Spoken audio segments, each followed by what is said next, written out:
This is Geometry Section 10.8 on equations of circles on a graph. We have the center of the circle, which has coordinates h, k.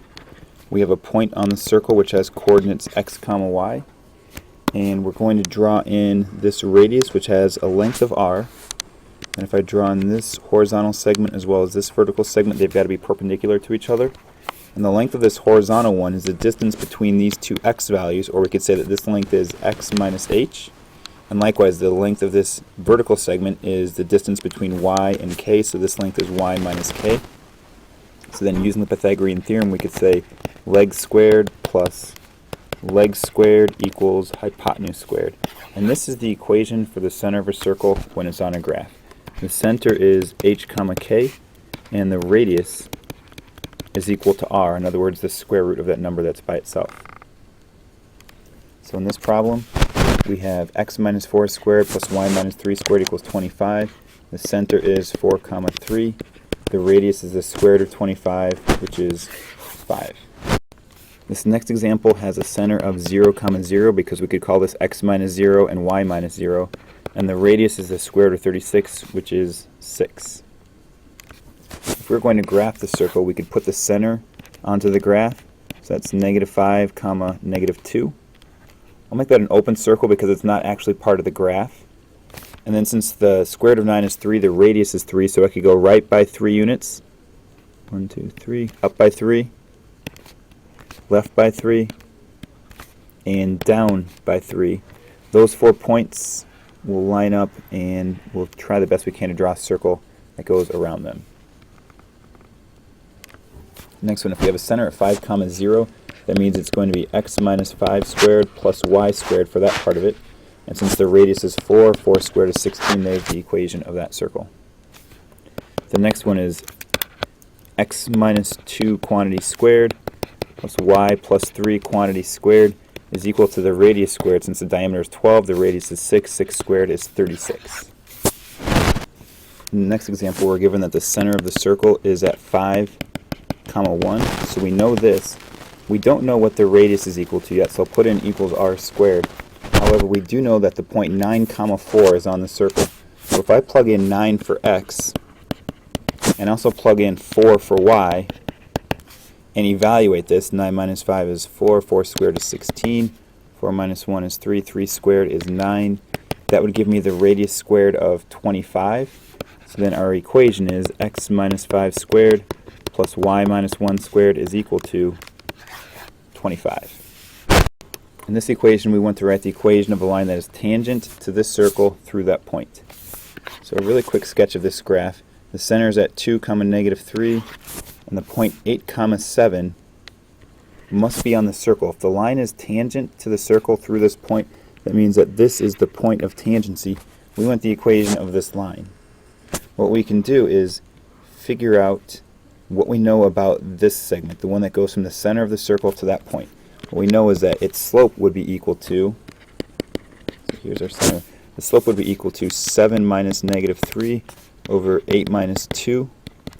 That's 10 over 6, or 5/3. That is the slope of this line. Since the tangent is perpendicular to that radius at the point of tangency, that means that we know that the tangent, or the slope of our tangent line, is equal to -3/5. We know it goes through the point 8, 7, so we can write the equation of a line that has that information. Y minus 7 equals -3/5 times x minus 8. Y equals -3/5 x plus 24 over 5. When we multiply that, we have to add 7 to that side as well to get the y by itself. So when you get y all by itself and get it into slope-intercept form, y is equal to -3/5 x. And if we add those together, we get 59 over 5. Next directions say to find the center and radius of the circle. And I'm going to put parentheses around these pairs of 3 terms. And the reason for that is because this is actually a perfect square. What multiplies to 9 and adds to 3, that would be 3 and 3. So it would be x plus 3 squared. And then what multiplies to 25 and adds to 10, that would be 5 and 5. So y plus 5 squared.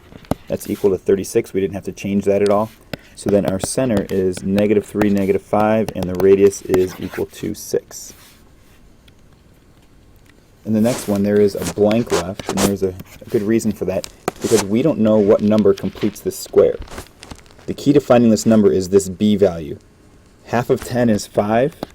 5 squared is 25, so I'm going to add 25 to the left and also add 25 to the right. In the second part, half of negative 4 is negative 2. Negative 2 squared is 4, so I'm going to add 4 to the left, and I'm also going to add 4 to the right. Now as I look at this first set of, inside this first set of parentheses, what multiplies to 25 and adds to 10? It's 5 and 5. No coincidence that this number, the number that was half of 10, is going to be the number that goes inside of these parentheses. Likewise, what multiplies to 4 and adds to negative 4? It's negative 2 and negative 2. So this is y minus 2 squared. Add all those together, and that's going to be 36. So now I know the center is negative 5 comma 2, and the radius is equal to 6. Next one, half of 6 is 3. 3 squared is 9, so I'll add 9 to both sides. This is already a perfect square. So the factor is x plus 3 squared plus y squared equals 36 again. So our radius is 6, and the center is negative 3 comma 0. We're getting into our first problem where one of the coefficients on the variable is an odd number. Spread this one out, leave a blank. Y squared minus 60y, leave a blank, equals 1. Half of negative 9 we're going to write as negative 9 halves rather than negative 4 1/2 or negative 4.5. And then we're going to use that number. First we're going to square it. Negative 9 squared is 81. 2 squared is 4. So we're going to add 81 fourths to both sides of the equation. For this next part, half of negative 6 is negative 3. Negative 3 squared is 9, so add 9 to both sides. And then factoring this one can be difficult. What multiplies to this and adds to that? If you remember the pattern we've done before, whatever half of this number is, this negative 9 halves is the key. It's actually going to be 8x minus 9 halves squared. This times itself is the 81 over 4 like we were looking for. This plus itself is negative 9. The other part is y minus 3 squared. And if we add all these together, that would be 4 over 4 plus 81 over 4 plus 36 over 4. That's going to be 121 over 4. So now I can answer the question. The center is 9 halves comma 3, and the radius is the square root of that, which is 11 halves. This is the last problem we'll look at in section 10.8. Here is the x plus here is the y. Both x and y have the same coefficient on their squared variables. However, they're fractions. I don't want to deal with fractions. In fact, I don't want to deal with any numbers in front of the x squared or the y squared unless it's a 1. So what we're going to do is multiply everything on both sides of the equation by 3. It makes it become x squared plus 3/5 x plus y squared minus 3 halves y equals 6.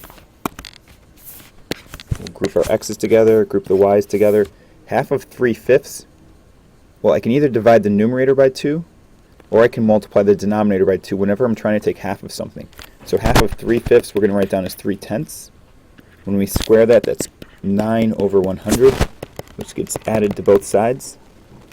Half of negative 3 halves is negative 3/4. When we square that, we get 9 over 16. That also will get added to both sides. This is going to factor as x plus 3/10 squared. Again, the half of the 3/5 was the 3/10. That's how I knew that one so quickly.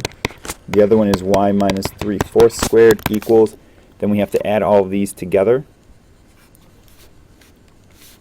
So our center is negative 3/10 comma 3/4. And let's see, 600 over 100 plus 9 over 100 plus,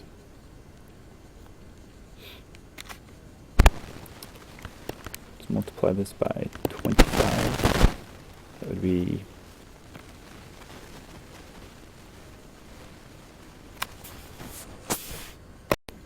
225 over 400. So I'm closer to getting the common denominator. Times 4 times 4 times 4 and times 4, so 2400 over 400 plus 36 over 400 plus 225 over 400, and that will give us 661 over 400. And if we take the square root of that, we get